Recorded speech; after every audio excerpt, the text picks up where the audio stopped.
أعوذ بالله من الشيطان الرجيم بسم الله الرحمن الرحيم.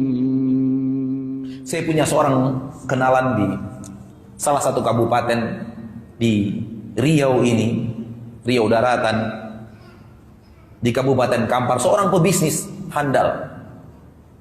Punya ini, punya itu, punya ini, punya itu. Dan tidak ada orang di Kabupaten Kampar itu pebisnis kalau tidak kenal dia. Kalau disebut namanya, semua pebisnis pasti tahu siapa dia. Suatu hari saya diberikan oleh Allah Tabaraka Ta'ala kesempatan untuk berjalan bersama dengan beliau dalam sebuah perjalanan umroh. Dan Allah takdirkan satu kamar lagi dengan beliau. Ketika itu saya bertanya sebuah pertanyaan yang apa adanya, pertanyaan polos. Saya bertanya, Pak, saya tahu Bapak itu pebisnis handal.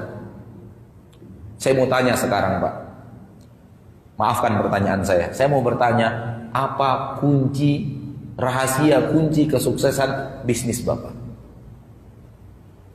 Biasanya rahasia-rahasia itu kan nggak mau orang tunjukkan, Pak. Rahasia bumbu dapur, gitu kan. Rahasia inilah orang nggak mau tunjukkan.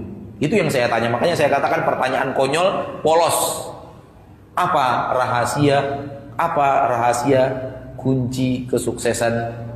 Rahasia daripada kunci kesuksesan bisnis Bapak? Mungkin karena beliau melihat kita bukan pebisnis, nggak ada tampang pebisnis, dikasih tahu. Kalau pebisnis juga mungkin dia mau kasih tahu, mungkin ya. Kita hanya penceramah gitu. Maka dia kasih tahu. Tahu antum apa jawaban mereka? Jawaban Bapak itu, dia mengatakan kunci bisnis rahasia suksesnya cuma satu, Ustaz. Jujur. Jujur, itulah kunci kesuksesan. Saya dari awal berbisnis tidak akan mau membuat dua faktur penjualan, gak akan mau. Dan saya tidak akan mau merubah-rubah angka dari penjualan tersebut. Saya tidak akan mau. Dari dulu, dari awal ini saya pegang teguh. Kalau Anda beli dari saya 100.000, saya tulis 100.000. Tidak akan saya naikkan angkanya berapapun mereka meminta. Orang mau beli dari saya 60.000, saya tulis 60.000. Akhirnya mereka tidak mau membeli karena saya kekeh untuk tidak memberikan angka yang berbeda. Dan ketika mereka minta faktur kosong, di samping faktur yang sebenar-benarnya saya tulis, saya tidak memberikan faktur kosong itu. Akhirnya mereka pindah kepada toko sebelah yang mau melayani apa yang mereka inginkan. Sehingga kesempatan saya untuk dapat pelanggan dari dia hilang, pindah ke toko sebelah. Dan itu banyak sekali terjadi. Dalam rumus manusia, seharusnya toko sebelah itu lebih maju daripada saya. Ternyata tutup, bangkrut. Rahasia Allah.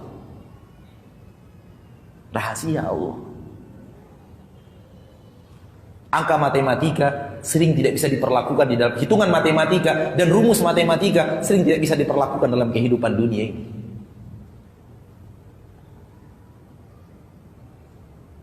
Allah yang mengatur segala-galanya. Seharusnya dia maju.